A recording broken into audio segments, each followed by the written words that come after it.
अस्सलाम वालेकुम। ये चाइना रेडियो इंटरनेशनल की उर्दू सर्विस है। बीजिंग स्टूडियो से अब तक की खबरों के साथ मैं हूं रिजवान अब्बासी। सबसे पहले अहम खबरों का खुलासा। रवां साल चीन देहात के एहया पर जोर देगा। चीन बैनुल-अक़वामी बरादरी के साथ मिलकर तुर्की और शाम के अवाम की जल्द अज जल्द ज़लज़ले की तबाही पर काबू पाने के लिए फ़ाल तौर पर मदद करेगा। चीनी वज़ारत ख़ारजा अमरीकी हुकूमत को फौरी तौर पर शाम पर आयद यक तरफा पाबंदियां ख़त्म करना चाहिए। चीनी वज़ारत ख़ारजा। और अब खबरें तफसील के साथ। 2023 के लिए देहात के हमागीर अहया के हवाले से 13 तारीख को एक रिपोर्ट जारी की गई है। इस रिपोर्ट में अनाज और अहम ज़रई पैदावार की फराहमी को यकीनी बनाना, ज़रई बुनियादी ढांचे की तामीर, ज़रई साइंसी और तकनीकी बुनियाद को मजबूत बनाना, इंसदाद गुर्बत की मुहिम में हासिल करदा नताइज को मजबूत बनाना, किसानों की आमदनी में इजाफा और खूबसूरत गाँव की तामीर शामिल हैं। दस्तावेज़ में निशानदही की गई है कि एक जदीद सोशलिस्ट मुल्क की हमागीर तामीर में सबसे मुश्किल और कठिन काम देही इलाकों की तरक्की है। इस वक्त चीन की तरक्की को मौक़े और चैलेंजेस एक साथ दरपेश हैं। देहात और ज़राअत से मुतालिक मसाइल को कामयाबी से हल करना CPC के उमूर में अव्वलीन तरजीह है। देही अया को जामे तौर पर फ़रोग़ देने और ज़राअत और देही इलाकों की जिद्दतकारी को तेज़ करने के लिए पूरे मुआशरे की मुश्तरका कोशिशों की ज़रूरत है। 13 फरवरी को चीनी वज़ारत ख़ारजा के तर्जुमान वांग वेनबेन ने प्रेस कॉन्फ्रेंस में कहा कि तुर्की और शाम के ज़लज़ले के बाद से चीन ने दोनों ममालिक के लिए मौसर हिमायत और मदद फराहम की है। चीनी हुकूमत की तरफ से तुर्की के लिए इमदादी सामान की पहली खेप 11 और 12 फरवरी को इस्तांबुल पहुंची, जिसमें कंबल और खेमों समेत दीगर साजो सामान शामिल हैं।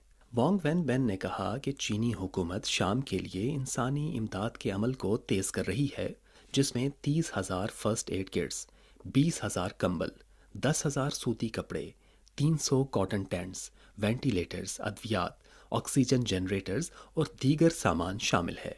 यह सामान जल्द अज जल्द भेजा जा रहा है।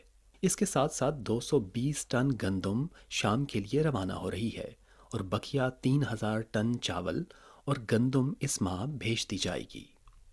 चीन की वज़ारत ख़ारजा के तर्जुमान वांग वेनबेन ने 13 तारीख को एक बाकायदा प्रेस कॉन्फ्रेंस में कहा कि अमरीकी हुकूमत को शाम के ख़िलाफ़ यक तरफा पाबंदियाँ फ़ौरी तौर पर उठानी चाहिए, ना कि सिर्फ नाम नेहाद आरजी नरमी का सियासी शो दिखाया जाए। अमरीका कई सालों से शाम पर फ़ौजी मुदाखलत और गैर कानूनी यक तरफा पाबंदियाँ आयद कर रहा है, जिसने शाम के मुआशी बहरान को शदीद तौर पर बढ़ा दिया है और आफात का जवाब देने की सलाहियत को बहुत कमज़ोर कर दिया है। ज़लज़ले के बाद अमरीका की यक तरफा पाबंदियों ने शाम में पहले 72 घंटों के रेस्क्यू ऑपरेशन में बराह रास्त रुकावट डाली, जिससे सूरत हाल मज़ीद ख़राब हो गई। उन्होंने निशानदही की कि जैसा कि शामी कहते हैं, अमरीका इंसानियत पसंदी के बजाय सिर्फ सियासत को देखता है। चीनी तर्जुमान ने कहा कि हम अमरीकी हुकूमत पर जोर देते हैं कि वह जोग्राफियाई सियासत को छोड़कर शाम के ख़िलाफ़ तमाम गैर कानूनी यक तरफा पाबंदियाँ फौरी तौर पर ख़त्म करे और इन आफात के मज़ीद मनफी असरात पैदा होने से रोके।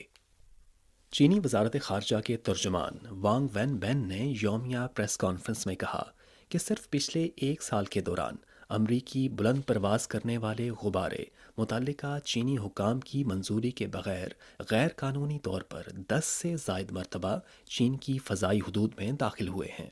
6 साल कबल नमीबिया के पानियों में ज़ेरे आब मालूमात जमा करने के लिए इस्तेमाल होने वाली एक अमरीकी बगैर पायलट के कश्ती दरियाफ्त हुई थी।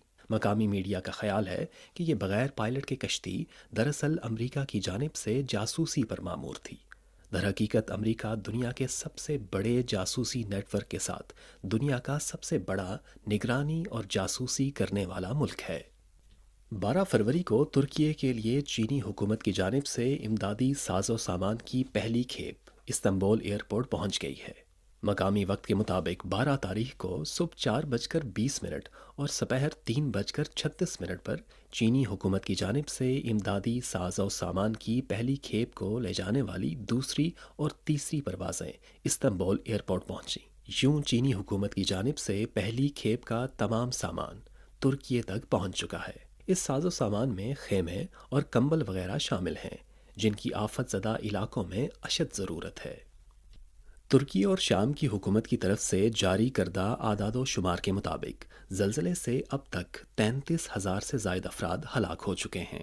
ترکی کے 12 فروری کے اعداد و شمار کے مطابق زلزلے سے ترکی میں 29,605 افراد ہلاک ہوئے۔ شام کی وزارت صحت نے 11 فروری کو دیے گئے ایک بیان میں کہا کہ شامی حکومت کے زیر کنٹرول علاقے میں اب تک 1408 افراد ہلاک اور 2341 زخمی ہوئے۔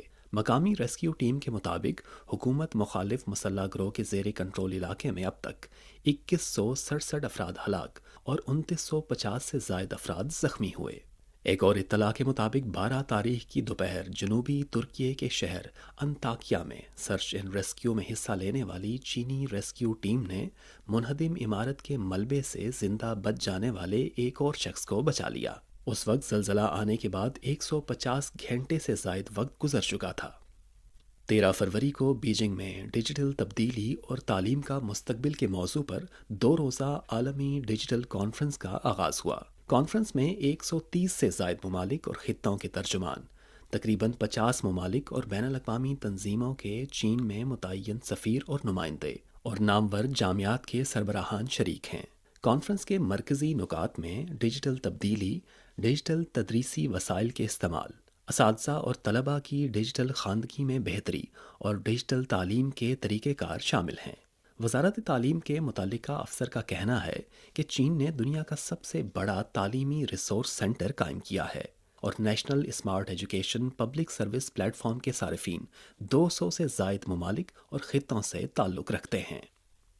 روس یوکرین تنازعہ شروع ہونے کے بعد سے امریکہ اور دیگر مغربی ممالک نے بین الاقوامی برادری کے اصولوں کو نظر انداز کیا، جس کی وجہ سے وہ تنقید کی زد میں ہیں۔ روس کے وزیر خارجہ سرگئی لیوروف نے 12 فروری کو کہا کہ امریکہ اور اس کے مغربی اتحادی اقوام متحدہ کے چارٹر میں متعین خود مختار مساوات کے اصول کا احترام نہیں کرتے اور وہ خود کو ہر شے سے بالاتر سمجھتے ہیں۔ لاوروف نے کہا کہ سوویت یونین کے ٹوٹنے کے بعد سے امریکہ طویل عرصے سے روس اور سابق سوویت ریاستوں کے درمیان دوستانہ تعلقات، خصوصاً روسی اور یوکرینی عوام کے درمیان دوستی کو تباہ کرنے کا مرتکب رہا ہے، جس کی وجہ سے آج روس اور یوکرین ایک دوسرے کے دشمن بن چکے ہیں۔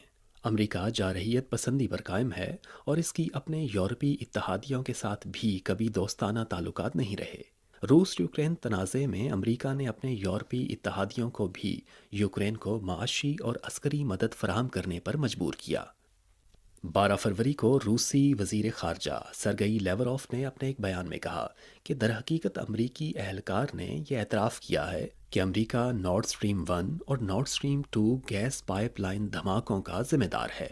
سرگئی لیوروف نے کہا کہ امریکہ روسی توانائی کے وسائل اور جرمن ٹیکنالوجی کی بنیاد پر ابھرنے والے ایک مضبوط اتحاد کو متعدد امریکی کمپنیوں کی اجارہ داری کے لیے ایک خطرہ سمجھتا ہے۔ امریکہ نہیں چاہتا کہ کوئی ملک اس کے مقابلے پر آئے، اس لیے اس اتحاد کو تباہ کرنا ضروری سمجھتا ہے۔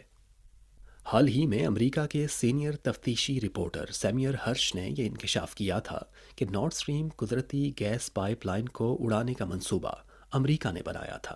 کچھ یورپی ممالک نے اس سے اتفاق کیا ہے اور ان کا ماننا ہے کہ امریکہ کا مقصد جرمنی سمیت دیگر یورپی ممالک اور روس کے مابین اقتصادی رابطے کو منقطع کرنا ہے۔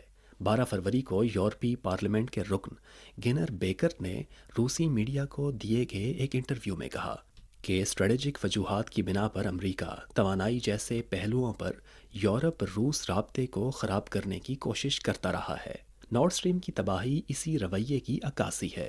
11 فروری کو فرانسیسی فوجی ماہر لارنٹ ہینگر نے بھی فرانسیسی میڈیا کو انٹرویو دیتے ہوئے کہا کہ خفیہ طور پر سبوتاژ کرنے کے بعد مغربی رائے عامہ کے ذریعے دوسرے ممالک کو مورد الزام ٹھہرانے کا طریقہ امریکی روایت بن چکا ہے۔ چینج نامی ایک پٹیشن ویب سائٹ نے 12 تاریخ کو اعداد و شمار جاری کیے، جس سے ظاہر ہوتا ہے کہ 2.5 لاکھ سے زائد افراد نے ایک درخواست نامے پر دستخط کیے ہیں، جس میں جرمن چانسلر اولاف شولز سے مطالبہ کیا گیا ہے کہ یوکرین کو ہتھیاروں کی فراہمی میں اضافہ بند کیا جائے اور روس یوکرین تنازع میں ثالثی کے لیے مذاکرات کا آغاز کیا جائے۔ یہ تھی چائنا ریڈیو انٹرنیشنل کی اردو سروس سے اب تک کی اہم خبریں۔